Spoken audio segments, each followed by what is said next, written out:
Bismillahirrahmanirrahim. Assalamualaikum warahmatullahi wabarakatuh. Waalaikumsalam warahmatullahi wabarakatuh. Alhamdulillah nahmaduhu wa nasta'inuhu. Allahumma sholli ala sayyidina Muhammad wa ala ali sayyidina Muhammad. Bersyukur kita kepada Allah Subhanahu wa taala karena berkat rahmat kasih yang Allah berikan masih memberikan kita kesempatan hingga saat ini.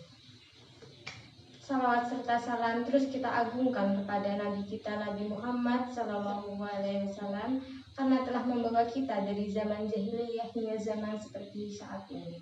Amin. Hadirin yang dirahmati Allah Subhanahu Wa Taala, pada kesempatan kali ini saya Sayyidah Rohmah selaku penceramah akan membawakan ceramah tentang baik buruknya media sosial. Rasulullah SAW bersabda, apabila seorang anak ada mati, putuslah 3 amal kecuali 3 perkara, yaitu sedekah jariah, ilmu yang memberikan manfaat kepada orang lain, anak soleh yang berdoa untuknya. Sedekah jariah punya keterbatasan karena tergantung kemampuan finansial kita. Kemudian yang kedua, doa anak soleh juga terbatas tergantung jumlah anak serta umur anak.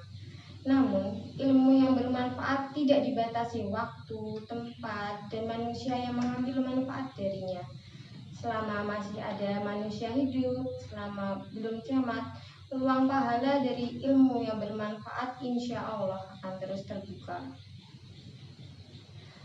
Keberadaan media sosial saat ini memiliki daya untuk melipat gandakan pahala nyaris tanpa biaya dan lebih mudah.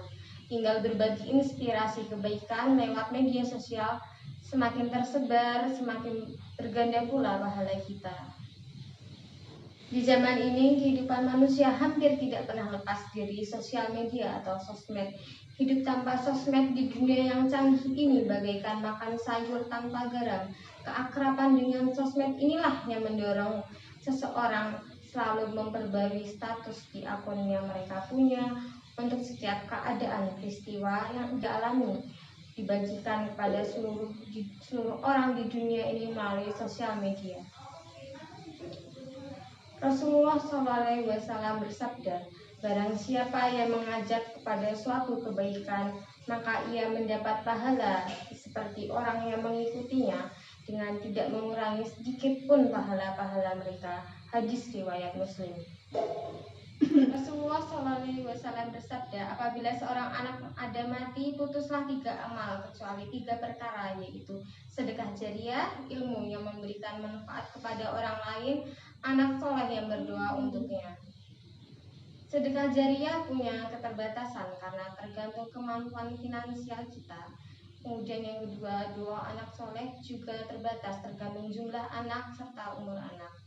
Namun, ilmu yang bermanfaat tidak dibatasi waktu, tempat, dan manusia yang mengambil manfaat darinya. Selama masih ada manusia hidup, selama belum kiamat, peluang pahala dari ilmu yang bermanfaat insya Allah akan terus terbuka. Keberadaan media sosial saat ini memiliki daya untuk melipat gandakan pahala nyaris tanpa biaya dan lebih mudah. Tinggal berbagi inspirasi kebaikan lewat media sosial, semakin tersebar, semakin berganda pula pahala kita. Sayangnya ada sebagian orang yang memilih menjadikan media sosial sebagai sarana penabur keburukan, mencela, mengolok-olok, bahkan memfitnah. Pada taraf tertentu, membunuh karakter orang lain. Lucunya, tidak sedikit yang mengira mereka bakal bebas begitu saja karena menggunakan akun palsu. Dari hukum dunia mungkin, tetapi Allah tahu siapa manusia di balik akun yang berbuat keburukan dan ada konsekuensi untuk itu. Allah bahkan memberi fasilitas bagi korban fitnah untuk mengambil pahala yang memfitnah di akhirat nanti. Jika pahala habis, maka dosa yang difitnah dialihkan ke orang yang memfitnahnya. Rasulullah SAW bertanya kepada sahabat-sahabatnya, tahukah kalian siapa sebenarnya orang yang paling bangkrut?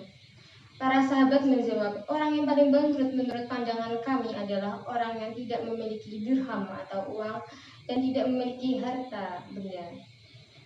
Kemudian Rasulullah pun berkata, orang yang bangkrut dari umatku adalah orang yang datang pada hari kiamat membawa pahala sholat, pahala puasa, pahala zakat, pahala hajinya.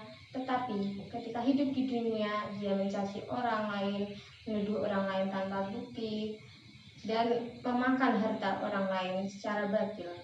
Kemudian menumpahkan darah orang lain secara batil, dan dia memukul orang lain juga.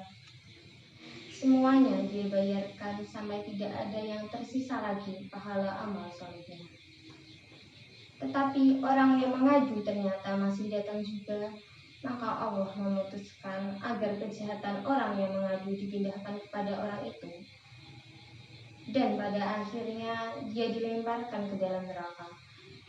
Rasulullah pun berkata, itulah orang yang bangkrut di hari kiamat. Itulah orang yang rajin beribadah tetapi dia tidak memiliki akhlak yang baik.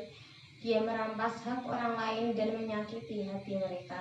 Hadis riwayat Muslim. Pertanyaannya, seberapa besarkah tabungan amal yang dimiliki seorang hamba hingga berani menyebarkan ketidakbenaran? Bijak sebelum menuding di media sosial, berlindung kepada Allah Subhanahu wa Ta'ala dari ghibah dan fitnah. Pastikan kebenaran informasi dan hikmahnya untuk diri kita juga. Sungguh Allah pun Maha Tahu. Orang mukmin menutup aib dan menasihatinya, orang jahat membuka aib dan mengatainya. Akhirul kalam, marilah kita tutup acara pada hari ini dengan doa kafaratul majlis.